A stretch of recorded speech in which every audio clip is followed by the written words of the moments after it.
Hello, this is Christopher Chesterman, and today I'm going to talk to you about the technology stock bubble crash of the early 2000s. Specifically, how did it impact and affect entrepreneurs and entrepreneurship after it happened? To do this, I wanted to find the inside scoop in what was happening in some of these companies that were starting up and ultimately crashed during this boom and bust period. And I was fortunate enough to find a memoir written by David Kuo, who is a senior VP of Value America under Craig Wynn. I also found a documentary called Startup.com, which is about GovWorks and how that happened. As well, there was a short case study in the literature about a man named Elon, no other name, just Elon, for his company called ART, graphic design company. It was headquartered in Israel, but he expanded into New York, and he was still a part of that technology industry. And on the flip side of that is the analysis of the bubble itself. What happened, who was investing in what, etc. And there are a lot of interesting figures. Some people even question whether or not it was a bubble because it didn't seem like there was no reason for the pullouts. But a closer analysis of the different factors involved account for the growth of a bubble and the subsequent bust.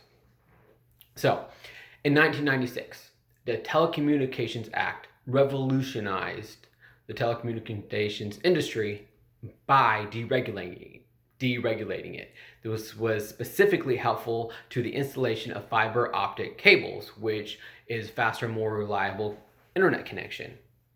The growth of this technology and installation allowed people for the first time from their own homes to buy stocks for themselves, and they chose technology stocks. That was the big hot item because the internet was all over the place. It was what people wanted to be a part of. So from 1997 to mid 1999, individuals were the biggest buyers of technology stocks. From mid 1999 all the way until the day of the crash, or the day before the crash pretty much, institutional investors held the majority of purchases.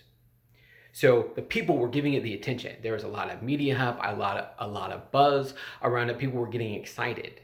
So it was a constant cycle of positivity of this is growth, we are expanding. There were no revenues for a lot of these companies because they were just starting up. They had to get the revenue. They had to get the stuff together to make it work. And so companies were like, yes, let's just put money in, see which ones do best, and we can all come out on top. That was the general idea. But it didn't happen that way. And there were several different reasons. For starters, you can't ignore good business financials. There is a lot of ignoring the losses that were incurred by these .com companies because they were new. The internet was different. This should be a different model. This was going to revolutionize the entire world. It didn't happen that way. You still have to have solid business practices and financials. And those were the companies that were successful. Yahoo.com, Netscape, they wanted to emulate that. And Mark Cuban was able to sell Broadcast.com to Yahoo for almost $6 billion because he had a good business model. When his IPO hit and was successful, his whole team was celebrating. He was like, no, we got to get to work. Now we are responsible for this price staying where it is. Other companies like Value America, where their employees, which is typical, has stock options, they celebrate and they started watching the stock price more than they were doing their job. And that led to significant decline in their ability to do what they were intending to do.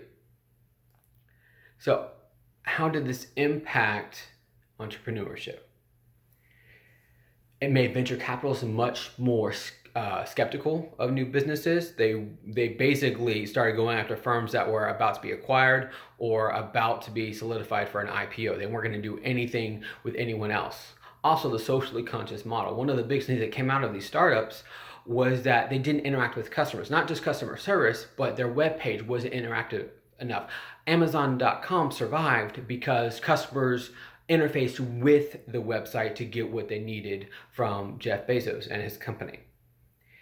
And those two things together eventually generated basically the whole social model, the social responsibility, social return on investment. And that's the general scope of the .com bubble effect on entrepreneurship. Now, I'd like to add that I would highly, highly recommend reading David Kuo's book, Dotcom, especially if you can read it in about 2 or 3 days, because he has 300 pages of about a year and a half of startup.com activity. It's very well written, and if you read it in a very short time span, you can really feel the stress build up, the anxiety over everything that was happening, on whether it was going to succeed, the power dynamics of the senior level and upper level and corporate level management, all that's together. I would just highly recommend reading that book if you ever get a chance over a 2 to 3 day period. Thank you.